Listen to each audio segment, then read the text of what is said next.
will not just redistribute wealth from Hindus and others and give it to Muslims, but he went one step further. He said the Congress will snatch reservations, which are meant for Dalits, SC, STs, OBCs, and then give a portion of that to the Muslims. He cited the Congress's record from 2004 to 14, particularly when it comes to states like Andhra Pradesh, who tried Muslim reservation for it to be struck down by the courts. The Congress says the Prime Minister is downright lying. Nowhere in the manifesto does it say about redistributing wealth, leave alone giving that wealth to Muslims. Neither does the manifesto say anything about Muslim reservations. So then the question is, will the Prime Minister doubling down and indulging in a sense in this polarizing rhetoric and the charges of appeasement against the Congress party, will those charges stick?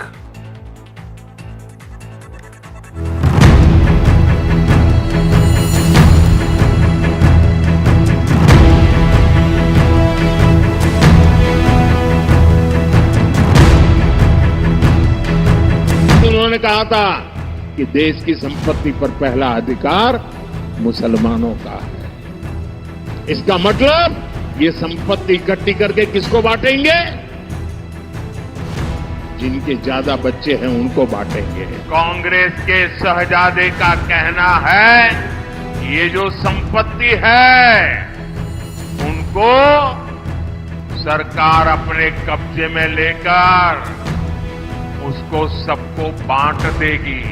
2004 में जैसे ही कांग्रेस की केंद्र में सरकार बनी, सबसे पहला काम था चुनाव जीतने के बाद आंध्र प्रदेश में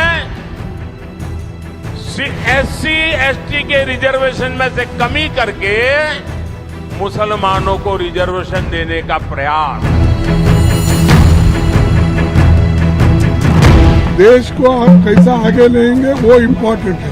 वो छोड़कर आप हिंदू मुसलमान शेड्यूल कास्ट बैकवर्ड ये सारी चीजें हर जगह आप जो कर रहे हैं ये वोटों के लिए कर रहे हैं, देश के हित के लिए नहीं। कभी ऐसा नहीं होगा वजीर आज़म कि मुसलमान कभी भी किसी माँ का किसी बहन का मंगलसूत्र छीनेगा, वो मुसलमान नहीं है। 2002 से हम देखते आ रहे हैं, आपने एक ही गारंटी का पालन किया है कि मुसलमानों के खिलाफ नफरत को, मुसलमानों को गाली दो और अपनी सियासत चमकाओ। हम इस बयान का खंडन करते हैं। हम चाहते हैं कि इलेक्शन कमिश्नर इस बयान का संज्ञान लें।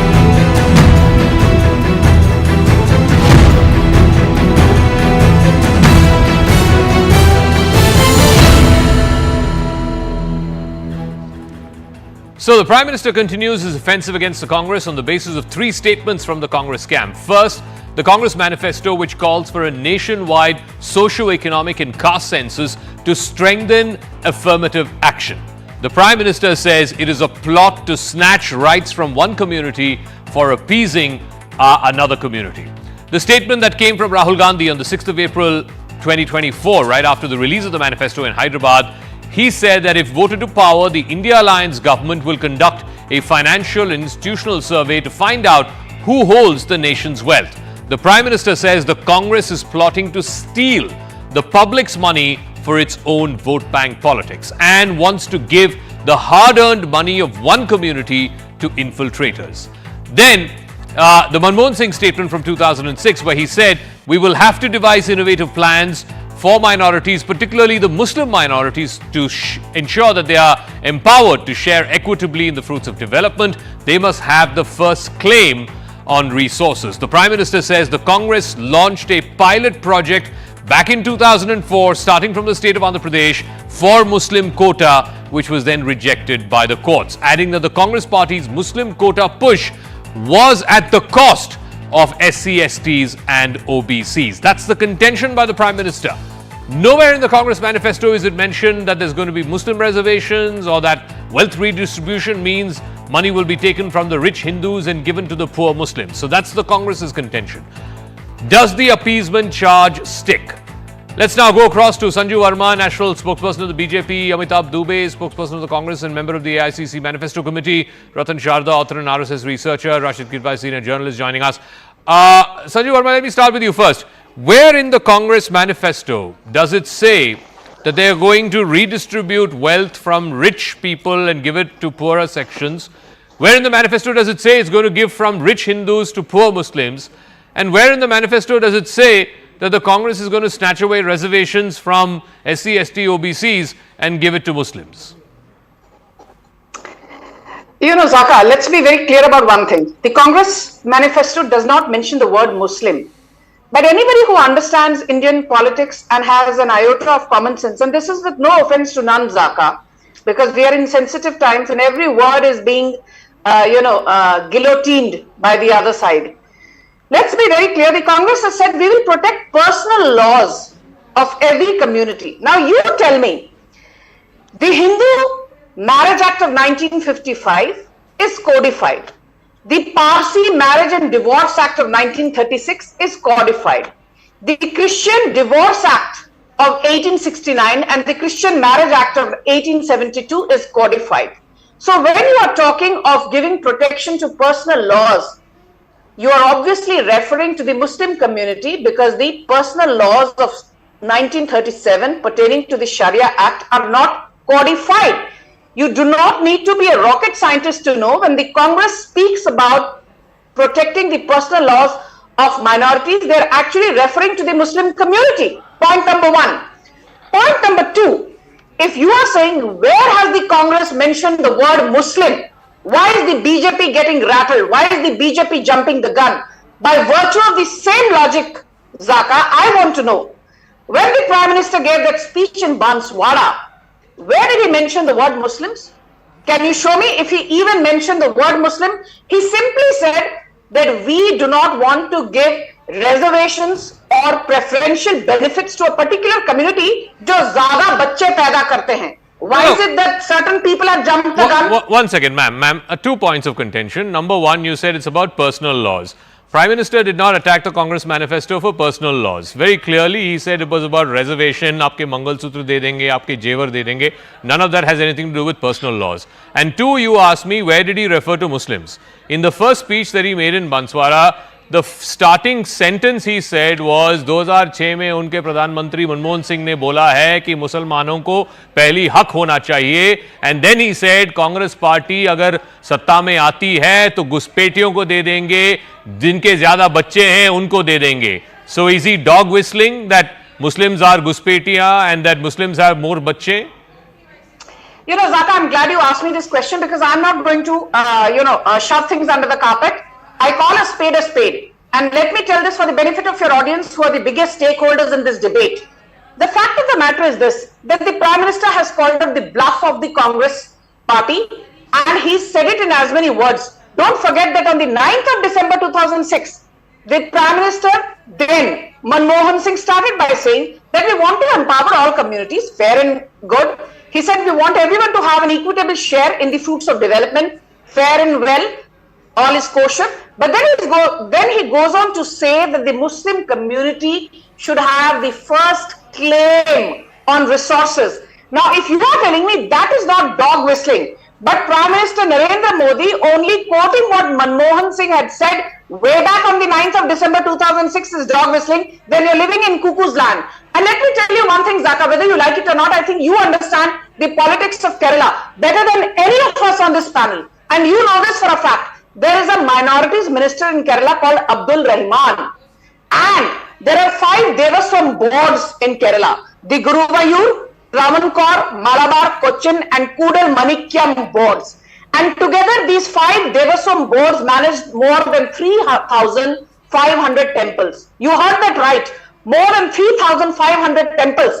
And this is not Sanju Verma speaking. 98.2% of the almost 600 crore rupees that these 5 Devaswam boards gather annually is not distributed amongst Hindus. It is not distributed amongst Christians. It is not distributed amongst Buddhists, Jains or Sikhs. It is distributed amongst the Muslim community. So has the Prime Minister said something which you and me don't know? Let me bring in Amitabh Dubey. I want to bring in, for the benefit of our viewers, what the Congress manifesto says about socio-economic caste census and also what Rahul Gandhi then subsequently went on to say. One of the oft repeated quotes is of his rally in Hyderabad a day after the manifesto was released. First, the manifesto says the Congress party promises to conduct a socio-economic and caste census, SECC, to enumerate the castes and subcastes and their socio-economic conditions.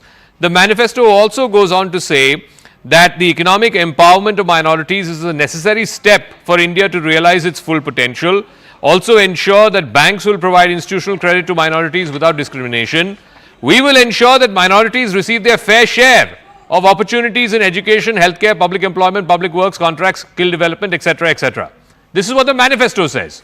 Mr. Rahul Gandhi, speaking in Hyderabad a day after the manifesto was released, says, and I quote, "An X-ray that will provide an insight to minorities on just how much of a stake of their population entitles them to have in the share of the nation's resource pie. More than this, we will also conduct a financial and institutional survey in a historic step to ascertain the distribution of wealth held by different communities." Sir, may I please ask you, Amitabh Dubey ji, why does your manifesto or your leader not say anything, not a word, about what the majority community and the deprived within the majority community should be getting, and that a fair share of deprived within the majority community should be getting? It's always about fair share of minority community. Why? This is a completely false characterization of what our manifesto says. And Prime Minister Modi, it's very Can clear, you deny a word of what I read from your manifesto? Deny everything. Deny a word. Interrupt me. One word that I quoted verbatim from your manifesto, Mr. Dubey. One word that I quoted verbatim. Stop interrupting like No, I'm not interrupting you. Don't accuse me. Don't accuse me falsely when you don't know what your own manifesto says. I will tell you how. I know what our manifesto says. You are mischaracterizing what it said. Okay. Let me complete my point. How am I mischaracterizing it? No, please explain. How am I mischaracterizing your manifesto? What did I read wrong? What did I read wrong in the quote that I just mentioned, which is not mentioned in your manifesto? Please tell me. I will tell you. Yes. I will tell you how you are mischaracterizing the bill. You said that all the provisions are for minorities. Let me tell you what is there for the general category of voters. Number one, for women, we will give a 1 lakh payment to all poor women under the Mahalakshmi scheme. Youth, we will give 30 lakh jobs to the youth of India. Mr. Dubey, that is not the point. I am asking you, please tell me which part of the manifesto that I read are you saying is mischaracterization or is not there in your manifesto? I read two parts from your manifesto. I dare you, I challenge you on national television to say that this portion is not there in your manifesto. You said that there are no provisions for the general category of people and voters for other categories. You said that no, I didn't say general category. Sorry. I know exactly what I said. Your manifesto talks about rights and fair share of minorities and the minority community. I asked you a specific question. Why don't you speak about the rights of the majority? Where in your manifesto is the word the rights of the majority community? That's what I'm asking you. Don't put words in my mouth. I know what I said. The rights of the majority, I insist that you let me speak. Okay, go ahead. We have the entire manifesto contains provisions for the majority of the country, whether it is women, whether it is youth, whether it is farmers, whether it is workers working in Manrega who we have promised a 400 rupee wage to, and last but not least, SC, SC and OBC. Prime Minister Modi describes himself as Sabse Bada OBC, but he refuses to count Mr. the number Dubey, of OBCs in may this I country. ask you a simple question? I get your point. Okay, I take your point. Can I let me finish? Give me 10 seconds. I have a very small intervention. Why are you in such great discomfort, in such great unease? You have said SC, ST, women, the whole plethora, right? General category, those are words that you used. Why can't you for once say, we will look at grievances within the Hindu community and address those grievances? Why is that such a big problem for you and your party and your manifesto? Please. In our manifesto, yes, contrary to what Prime Minister Modi misleadingly and falsely said, We do not have the word redistribution in a manifesto, and we do not mention any religion, whether Hindu, Muslim, or any other religion. What does we will ensure that minorities receive their fair share of opportunities mean? Who are these minorities? If you allow me to speak, I can explain. Yeah, who are these minorities? If you bother to open the page on minorities, open the page on minorities, put it up on your screen. It says linguistic and religious minorities. Exactly. There are linguistic minorities in India, and there are religious minorities in India, and all of our you are provisions apply saying to them. that when you all you say have to do is read it. in paragraph 6, one second. One second, Mr. Dubey, 1 second. When you say in your manifesto, quote, we will ensure that minorities receive their fair share of opportunities in education, healthcare, public employment, etc., these are linguistic minorities. Who are these? Are these Tamils, Malayalis, These Telugus, are linguistic and Marathis? religious minorities. Who are, no. If you are capable and of understanding how exactly, sir, are the linguistic minorities? First of all, please enumerate for us who these linguistic minorities are, and two, how exactly are these linguistic minorities discriminated against in a way that they don't get their fair share? Please explain. The Constitution of India clearly lays out the rights of linguistic minorities. Point number 2 of the section on minorities lays out how we will protect and defend those rights. If you go down the entire section on minorities, it does not specifically highlight religious. It talks about religious and linguistic minorities. I leave it to your readers and neither does it, by the way, Mr. Dubey. Neither does it explicitly say linguistic minorities. And pray you have not characterized for our viewers who these linguistic minorities are. Are Tamils linguistic minority? Are Kannadigas linguistic minority? Are Malayalis linguistic minority? Who are these linguistic minority that, as you say, your manifesto refers to? Who are these linguistic minorities? There are linguistic minorities across the country in every state who are given rights according to the Constitution, that is a which, lie. by the way, Mr. Modi Please is stop peddling dreaming falsehoods of on national changing television. and getting rid of provisions such as reservations. I'm sorry. So let us not divert. I'm sorry, Mr. Dubey. I really think you think our viewers are, fools to think that the meaning of the sentence. To think that the meaning of the sentence, and I'm reading that for the third time on the program right now. It's 15 minutes into the show. We will ensure that minorities receive their fair share of opportunities in education, healthcare, public employment. If you want our viewers to believe that the Congress party is using that in reference to linguistic minorities, then I'm sorry, either you explicitly mention that or you think our viewers are a fool. Anyway, let me now, one second. Let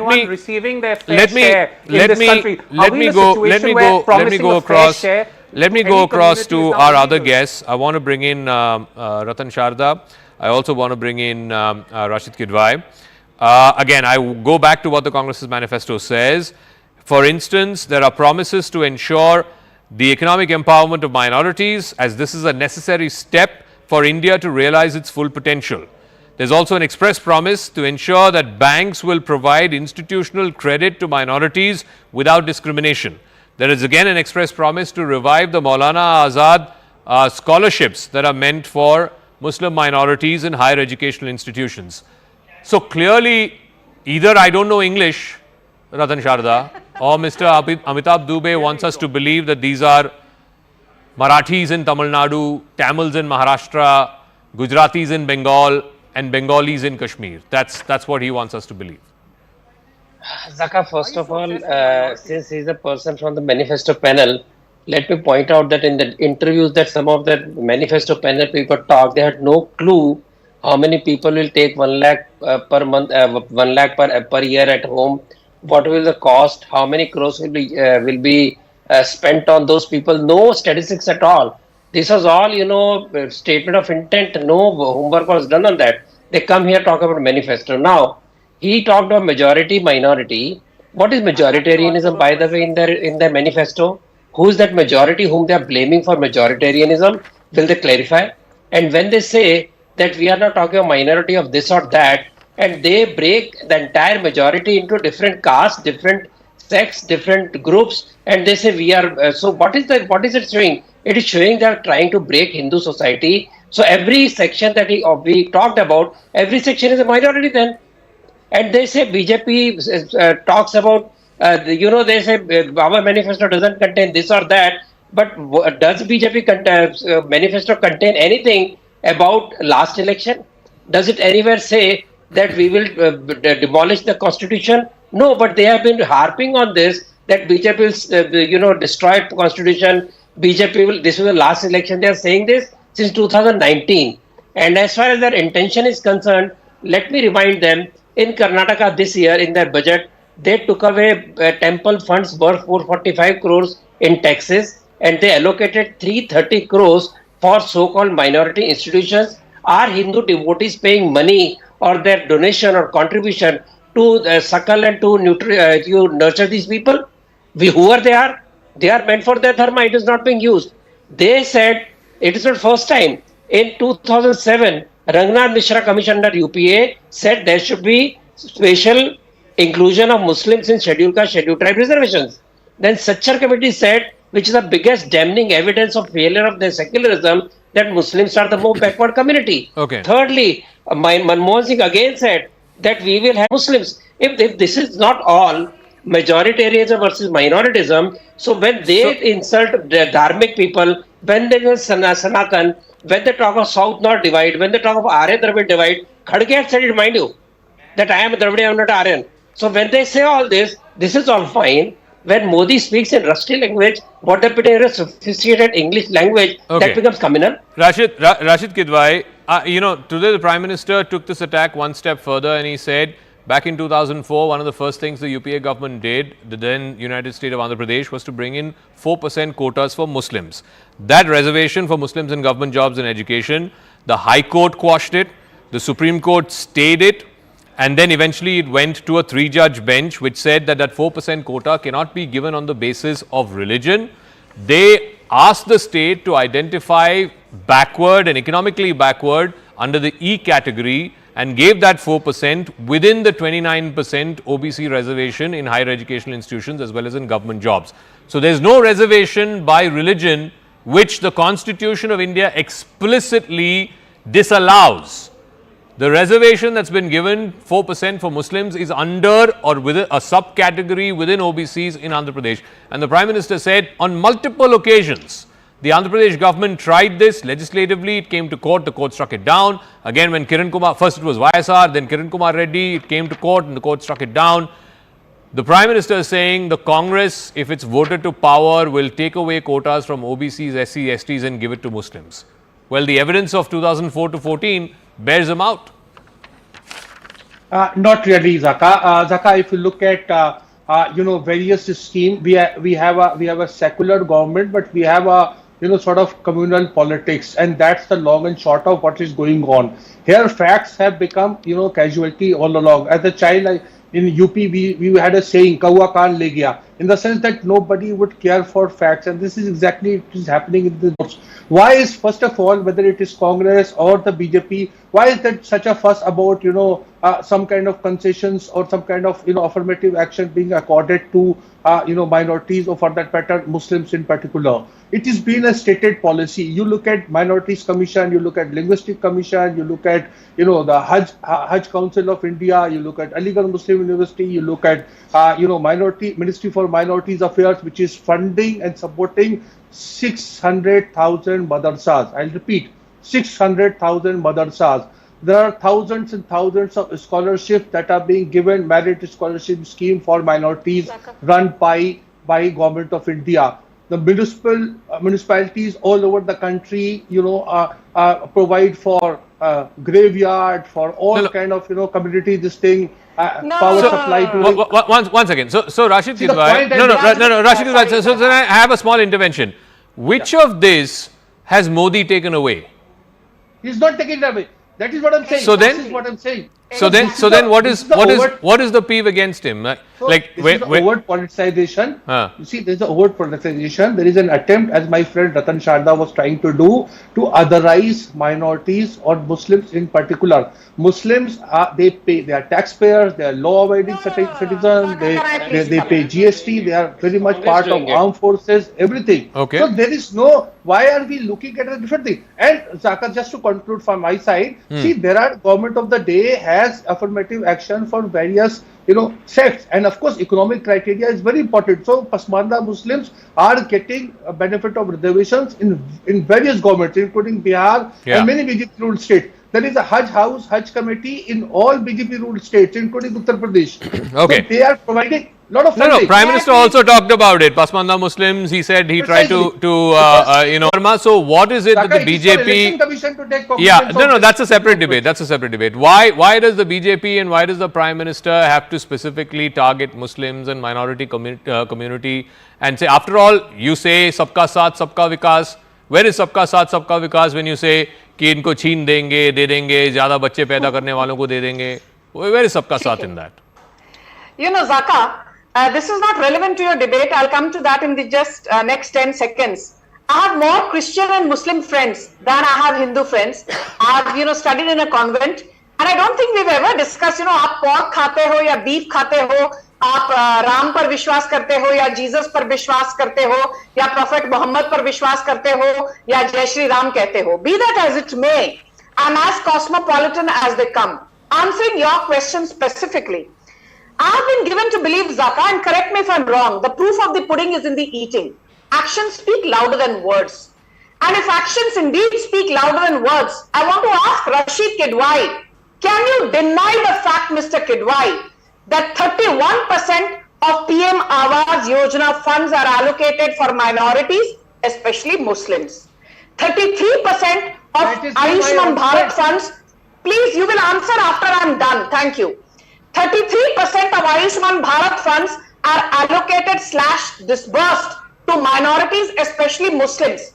And these are not data points Sanju Verma's doffing of her hat. You can check this data points available on relevant government websites of the Modi government.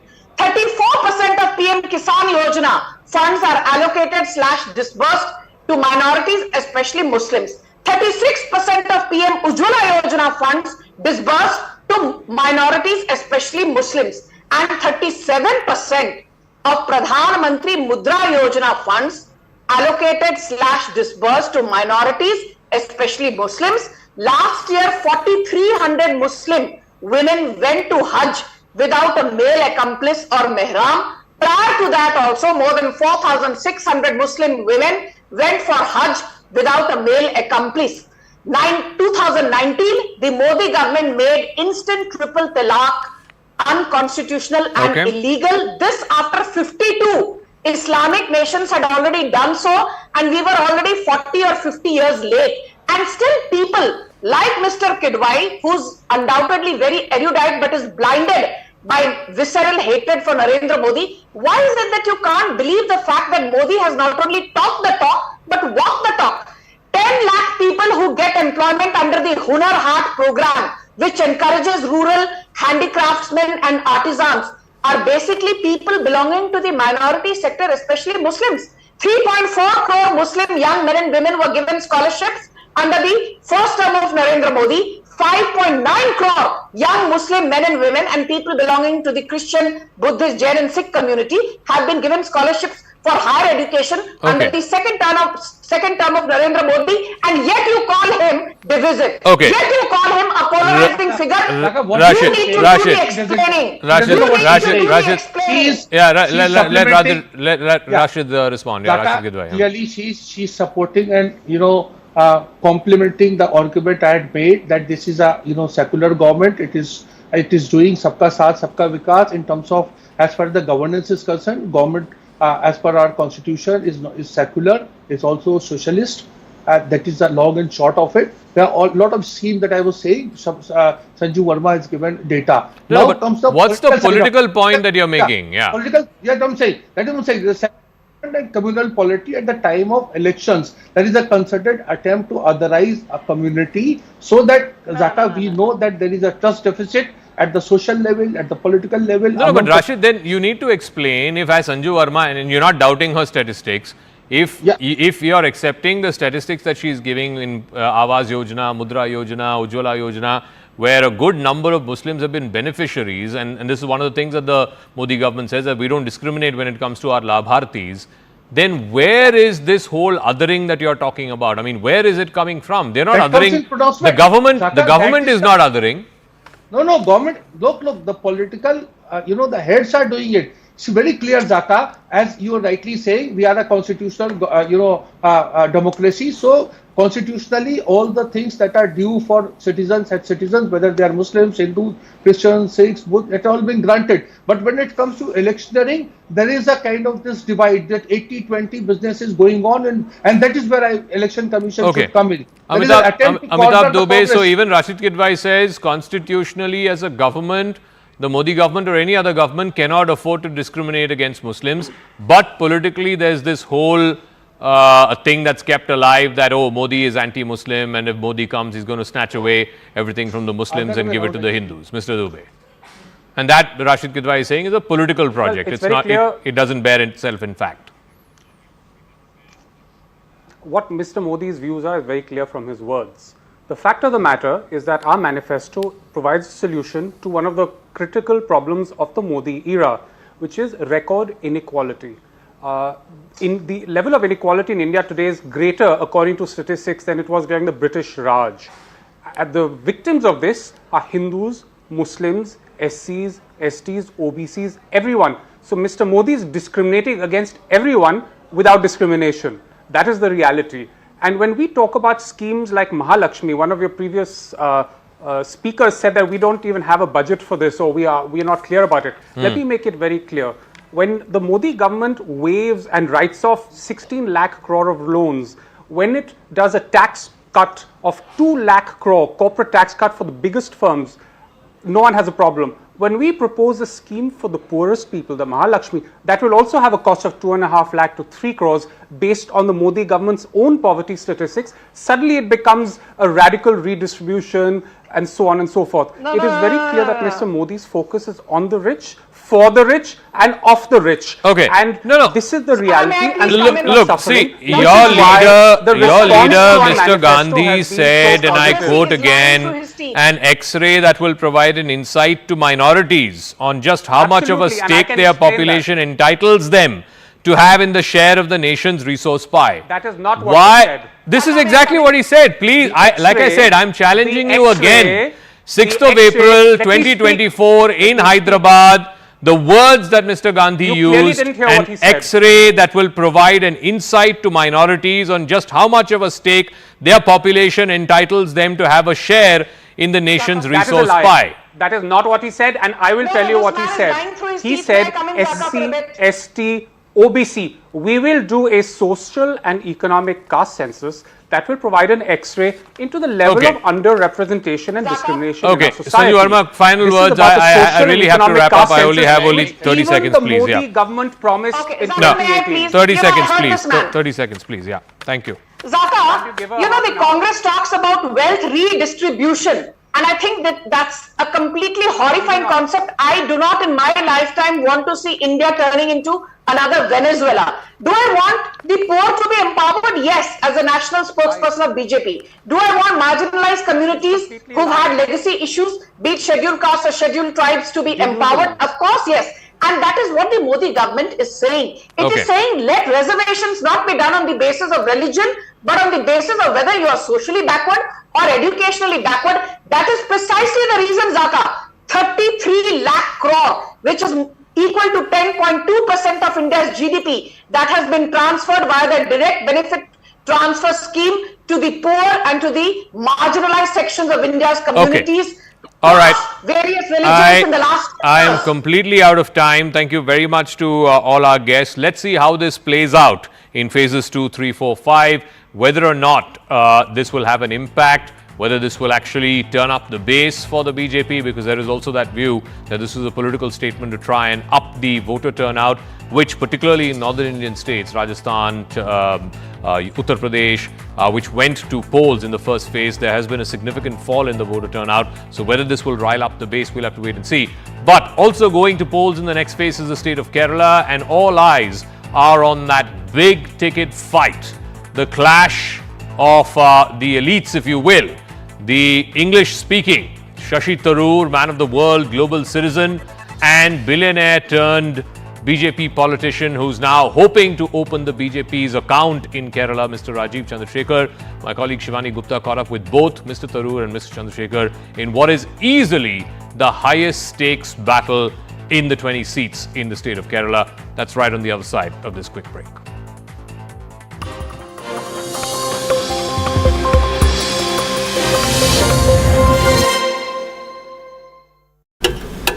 Well, it's time for the big Trivandrum battle. I'm joined here at the Trivandrum Central with none other than the BJP candidate, Union MOS Rajeev Chandrasekhar. Rajeev, final stretch, absolutely last day of campaigning going on. Last but one. Last but one.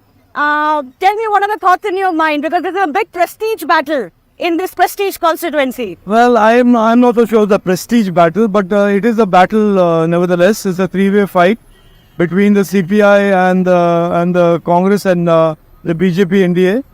And it's a battle not so much about people as much as it's about the future of Thiruvananthapuram. And I have made it very clear from the 4th of March when I first came here, after my candidature was announced, that Thiruvananthapuram over the last 15 to 20 years has had very little to show in terms of progress and development. And I intend to change that, and that is my candidature. So I am extremely happy today that the people of Thiruvananthapuram are responding to the message of change. They certainly want more and more development and prosperity and jobs and skills and investment. And they want to certainly shrug away the last 20-25 years of rhetoric, unfulfilled promises, and really get somebody who can deliver. Shashi Tharoor's kind of building a campaign that you don't know what work has happened in the last 15 years in Trivandrum because you haven't been here. Yeah, that's fine. I think Tharoor is entitled to his opinion and his wisdom and his make-believe world that he is simply a genius or whatever it is that he wants to. It's the people of Thiru MP done what he is supposed to have done or not. I don't have to say anything. You don't have to say anything. Will the nationalism pitch and the Hindutva push sway the voter? Join me, Veer Sangvi, for the most dynamic and distinctive coverage, unrivaled political punditry, and the sharpest election analysis. Elections equals CNN News 18. Well, it's time for the big Trivandrum battle. I'm joined here at the Trivandrum Central with none other than the BJP candidate, Union MOS Rajeev Chandrasekhar. Rajeev, final stretch, absolutely last day of campaigning going on. Last but one. Last but one. Tell me, what are the thoughts in your mind? Because this is a big prestige battle in this prestige constituency. Well, I'm not so sure the prestige battle, but it is a battle nevertheless. It's a three-way fight between the CPI and the Congress and the BJP NDA. And it's a battle not so much about people as much as it's about the future of Thiruvananthapuram. And I have made it very clear from the 4th of March when I first came here, after my candidature was announced, that Thiruvananthapuram over the last 15 to 20 years has had very little to show in terms of progress and development. And I intend to change that, and that is my candidature. So I am extremely happy today that the people of Thiruvananthapuram are responding to the message of change. They certainly want more and more development and prosperity and jobs and skills and investment. And they want to certainly shrug away the last 20-25 years of rhetoric, unfulfilled promises, and really get somebody who can deliver. Shashi Tharoor's kind of building a campaign that you don't know what work has happened in the last 15 years in Trivandrum because you haven't been here. Yeah, that's fine. I think Tharoor is entitled to his opinion and his wisdom and his make-believe world that he is simply a genius or whatever it is that he wants to. It's the people of Thiruvananthapuram that will decide. Has the MP done what he is supposed to have done or not? I don't have to say anything. You don't have to say anything. It is the people of a constituency at the time of every election that will decide whether an MP has lived up to the trust that the people have placed in him. Yeah. And I will suggest to you today, and it will be vindicated on the day of the election, that he...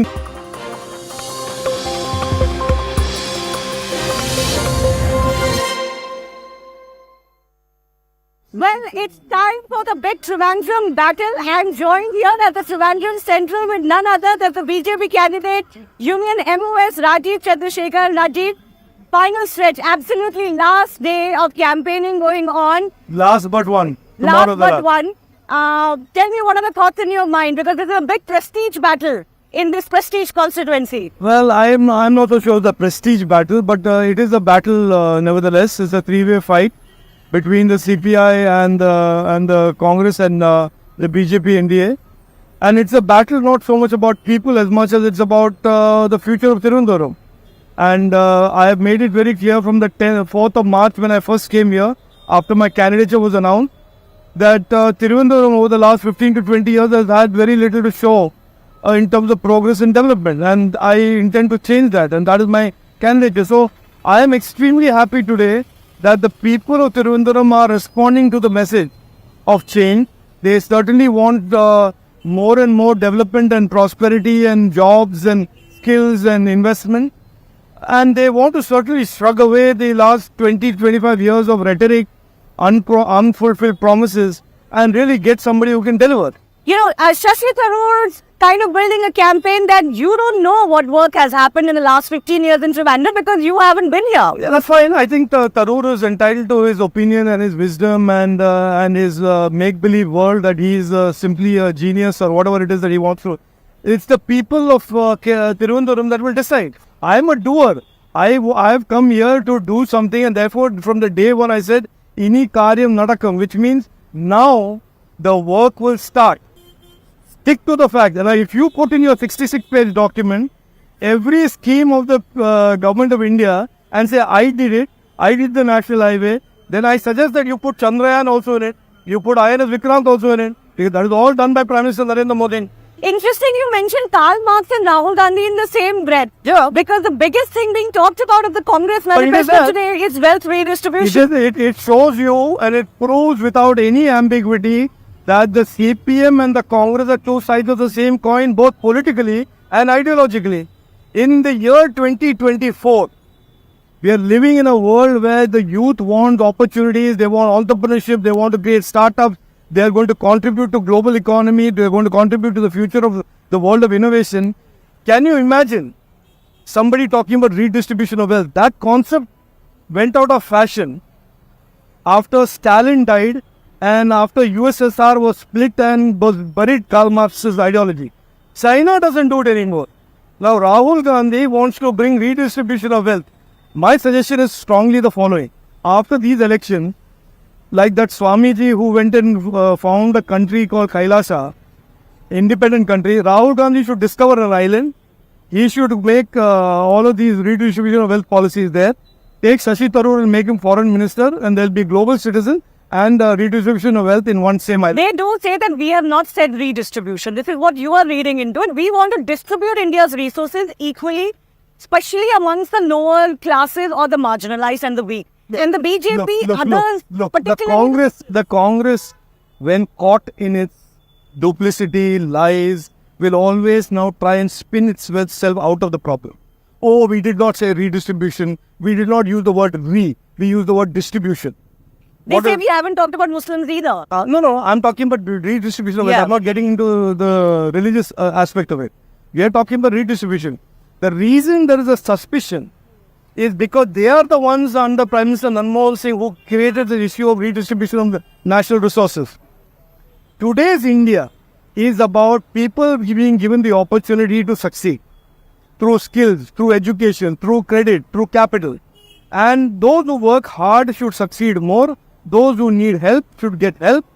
It is not about one man sitting on top and saying, I will decide who should get what distribution. Is this the world that we live in? This is 2024. This is not circa 1917. But what about the fact that they say that the BJP stands for Hindutva, it's a North India party, stands for why should you against minorities? Look, and he's Kerala, that politics doesn't work. I have a simple point of view. Why are you believing that these people and what they say are character references or certificates of authenticity? These are people today in Thiruvananthapuram. I say with all authority. Both Panniyan Ravindran and Shashi Tharoor have had not one idea that they have put forth that will improve the lives of people. Not one idea. They have talked about Manipur, fiction. They have talked about beef ban, fiction. They have talked about CA taking away rights, fiction, lies. Not fiction, lies. Not one point have they said about I will improve the travel conditions of those who struggle every day on suburban trains. I will improve the lives of people who are living in Thiruvananthapuram's colonies that don't have water, that don't have solid waste management. That I will basically make sure that the fishing community that have been for 6 or 7 years living on the edge of deprivation, I will solve their problems. No. Their entire political discourse is around creating these imaginary conversations. BJP is Vargiyavadi, BJP is communal. Last 10 years under Narendra Modi ji, there has been peace, amity, and absolutely not one scheme has discriminated on the basis of religion, caste, or gender. Point out, these are people clinging on to a failed narrative that is increasingly failing and disappearing. My perspective is that my role starts with when I see a problem and ends when the problem is solved. What do you make of this left Congress fight? Is that benefiting you, or is It is the leaving biggest you out of the competition? It is the biggest political drama since Shakespeare wrote Romeo and Juliet. It is a love story that is pretending to be full of hate. It is a drama. There is a clear understanding between the Congress and the left, and I don't have evidence to prove it. But my thinking is that they have decided that the state government and the state legislature will be the CPM, and the central parliament will be Congress. There is absolutely no doubt. No, but nowhere outside Kerala is the left and the Congress not in alliance. Okay, so let us be clear. Right across the border from here in Tamil Nadu, they are in alliance. Right across the border from here north, Karnataka, they are in alliance. Right across the border, Andhra and Telangana, they are in alliance. So, are they thinking the people of Thiruvananthapuram and Kerala are fools to believe that they are not in alliance? But the left is primarily targeting the Congress. They are targeting Rahul Gandhi's candidature. That is the last 2 days. That is the last 2 days. This campaign has been going on for the last 40 days. Okay. One message to the electorate, final, few hours left. Why should they vote for you rather than somebody who's familiar, somebody they know? Look, my proposition, and I, with great humbleness and humility, I appeal to the people of Thiruvananthapuram. You have given multiple opportunities to the sitting MP. You have given one opportunity to the CPI contender, Panniyan Ravindranji. And you know very well that the last 15-20 years, there has been absolutely no progress in Thiruvananthapuram. And all I am asking today, humbly, with great humility, is for me to be given an opportunity to serve you and to implement in the next 5 years the vision that I have laid out for the future of Thiruvananthapuram and all the people of Thiruvananthapuram. That is my humble request. Thank you so much, Rajeev Chandrasekhar. All the very best. We'll speak again. Yes. Of course, on June 4th. Thank you. Welcome to a very special edition of Election Plain Speak. We're calling it Coffee with Shashi Tharoor. I'm at a Starbucks in his city in Trivandrum, and Shashi Tharoor, it's very busy days of last few days of campaigning. So thanks a lot for speaking to CNN News 18. Pleasure. In fact, there are actually only 2 full days of campaigning remaining, because the day before polling is silent day, where you go and visit people at home, but you can't do anything public, and then 26th we vote. Can't come any sooner. Can't come any sooner. Okay. But tell me one thing. I'm going to just dive in. Would you concede this is one of the toughest fights you have fought from Trivandrum? This is your 4th straight election. No, my toughest fight was 2014. There was a Modi wave. There was a lot of nasty personal attacks on me during that election campaign following the passing away of my wife. And it was a really tough one. In fact, the result was also very close. 2019 wasn't as tough, and I ended up with a very convincing win, which was an even better margin than I expected. And I must say that 2024 looks much more like 2019 than like 2014. That's a big statement you're making, because this is, as you conceded recently, the strongest seat of the BJP in Kerala, and they're putting all their might. Your opponent is Rajeev Chandrasekhar. That's right. So the BJP really doesn't have too many constituencies where they even have a chance.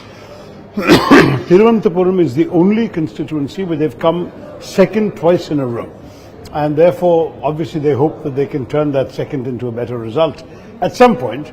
And they've put their best foot forward. As I've been joking, they've been campaigning expensively while I've been campaigning extensively. But I'm not sure the result is going to be what they hope. You seem very confident. Yeah. What is the reason for that confidence? Well, first of all, because I've been around every nick and corner of the constituency and I've seen the affection of people, the smiles, the waves, the reactions, which I've now begun to decode over the years. And on top of that, all the journalists who've been interviewing me and who've been around and seen other candidates' campaigns and talked to people have all unanimously, without any exception, told me that they think this is a slam dunk for me. You want to trust the media and the journalists? They've got it wrong many times. What they tell you privately is usually more accurate than what they're willing to say publicly. Right. But in some ways, are you happy that Rajeev Chandrasekhar is your opponent? Because, both of you are like non-politician politicians. He's a technopreneur, you're a former diplomat. But yet, it's been a little bit nasty, your fight with each other. I've been a bit disappointed by some of the stuff. I mean, for somebody who's barely set foot in Trivandrum in the last 15 years, to come and grandly say this man has done nothing and I will perform, that was a bit irritating to hear, because the fact is that Trivandrum is unrecognizable in the last 15 years, and much of that attributed to issues in which I took a personal, active initiative. And people know that. I've just come from a session with the Trivandrum Chamber of Commerce and Industry, where just talking about the various issues that they care about, that I've been involved in many cases that I've delivered, was enough to remind them and remind me of how much the city has been transformed, not just during my MPship, but because of initiatives I've undertaken. I said nastiness because you face a complaint of running a false campaign against Rajeev Chandrasekhar. And he's facing a case filed by a Congress worker over his affidavit as well. So it's become pretty these legal. are different issues. Number one, in terms of what I said, I never used his name or his party's name. A journalist said, one's hearing about all of these, this money being spent in the coastal belt to influence voters. And I said, I've heard the same thing, which I had. And this became an issue that and the Election Commission authority here took the view that any reasonable person would assume this was a reference to him, even though he was not named. Now he's gone and filed a defamation case in both Delhi and Kerala, I understand. So one will contest it, because this has been widely talked about, and there are people who have spoken on the record about it. So for me to have heard it, others would have heard it too on television. So all I confirm is I've heard it too.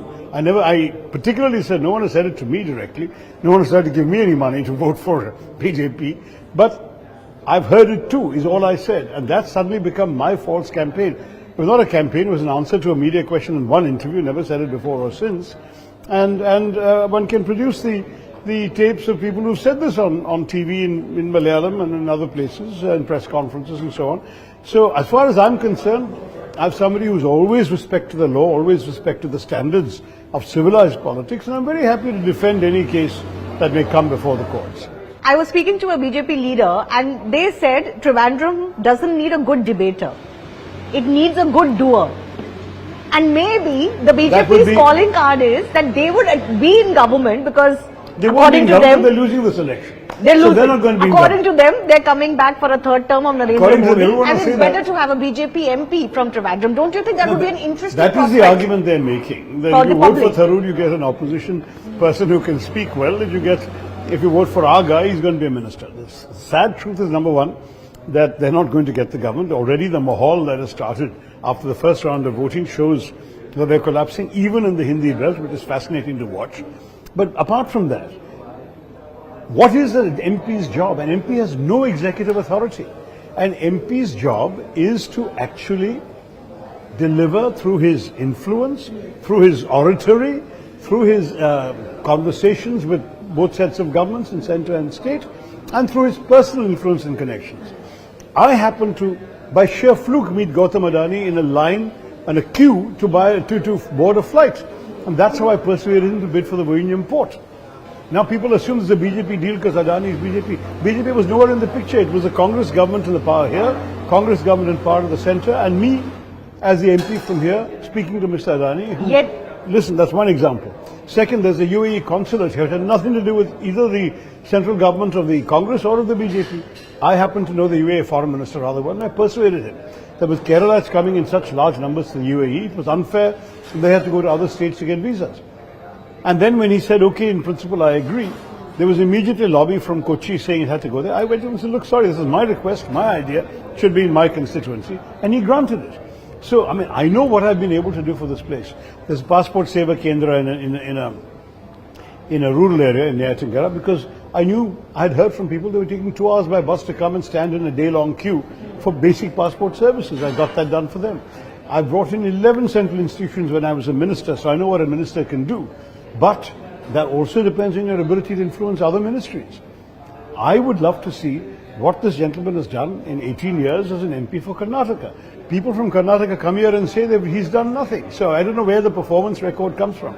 Certainly in the skill development industry, as I pointed out in the budget speech in the Lok Sabha this year, the skill levels of the Indian workforce in 2014 were just 2.3%. Today, after 10 years of BJP rule, it's 2.4%. These are official figures. So in other words, in 10 years, you've got 0.1% improvement in skill development, of which only 25% have got jobs. Of those who've gone up, only 25% trained by the BJP have got jobs. So what kind of skill development is this? We will chat again with Shashi Tharoor on not just his result on after April 26 voting in Trivandrum, which will come on June 4, but on the national picture.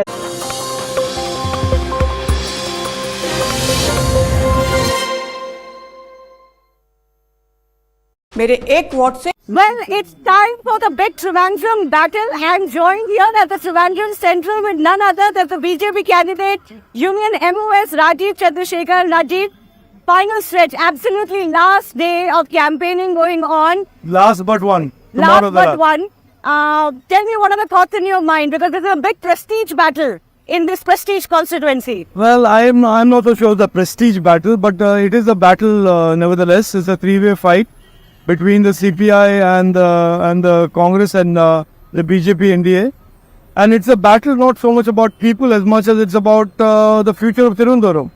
And I have made it very clear from the 4th of March when I first came here, after my candidature was announced, that Thiruvananthapuram over the last 15 to 20 years has had very little to show in terms of progress and development. And I intend to change that, and that is my candidature. So I am extremely happy today that the people of Thiruvananthapuram are... of alliances will personal equations spoil chances. Join me, Smita Prakash, for the most dynamic and distinct coverage, unrivaled political punditry and the sharpest election analysis. Elections is equal to CNN News 18.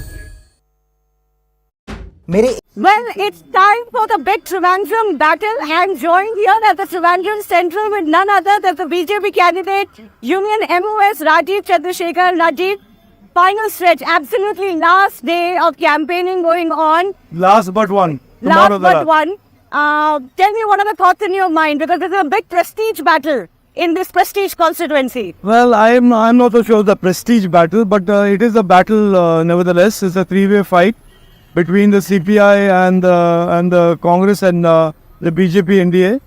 And it's a battle not so much about people as much as it's about the future of Thiruvananthapuram. And I have made it very clear from the 4th of March when I first came here, after my candidature was announced, that Thiruvananthapuram over the last 15 to 20 years has had very little to show in terms of progress and development. And I intend to change that, and that is my candidature. So I am extremely happy today that the people of Thiruvananthapuram are responding to the message of change. They certainly want more and more development and prosperity and jobs and skills and investment. And they want to certainly shrug away the last 20-25 years of rhetoric, unfulfilled promises, and really get somebody who can deliver. You know, Shashi Tharoor's kind of building a campaign that you don't know what work has happened in the last 15 years in Trivandrum because you haven't been here. Yeah, that's fine. I think Tharoor is entitled to his opinion and his wisdom and his make-believe world that he is simply a genius or whatever it is that he wants to. It's the people of Thiruvananthapuram that will decide. Has the MP done what he is supposed to have done or not? I don't have to say anything. You don't have to say anything. It is the people of a constituency at the time of every election that will decide whether an MP has lived up to the trust that the people have placed in him. Yeah. And I will suggest to you today, and it will be vindicated on the day of the election, that he certainly has been given 3 opportunities by the people of Thiruvananthapuram. Not 1, not 2, 3 opportunities. Third term dream achievable? Join me, Shapun Das Gupta, for the most dynamic and distinct coverage, unrivaled political punditry, and the sharpest election analysis. Elections equal CNN News 18. Presented by Well, it's time for the big Trivandrum battle. I'm joined here at the Trivandrum Central with none other than the BJP candidate, Union MOS Rajeev Chandrasekhar. Rajeev, final stretch, absolutely last day of campaigning going on. Last but one. Last but one. Tell me, what are the thoughts in your mind? Because there's a big prestige battle in this prestige constituency. Well, I'm not so sure the prestige battle, but it is a battle nevertheless. It's a three-way fight between the CPI and the Congress and the BJP NDA. And it's a battle not so much about people as much as it's about the future of Thiruvananthapuram. And I have made it very clear from the 4th of March when I first came here, after my candidature was announced, that Thiruvananthapuram last 15 to 20 years has had very little to show in terms of progress and development. And I intend to change that, and that is my candidature. So I am extremely happy today that the people of Thiruvananthapuram are responding to the message of change. They certainly want more and more development and prosperity and jobs and skills and investment.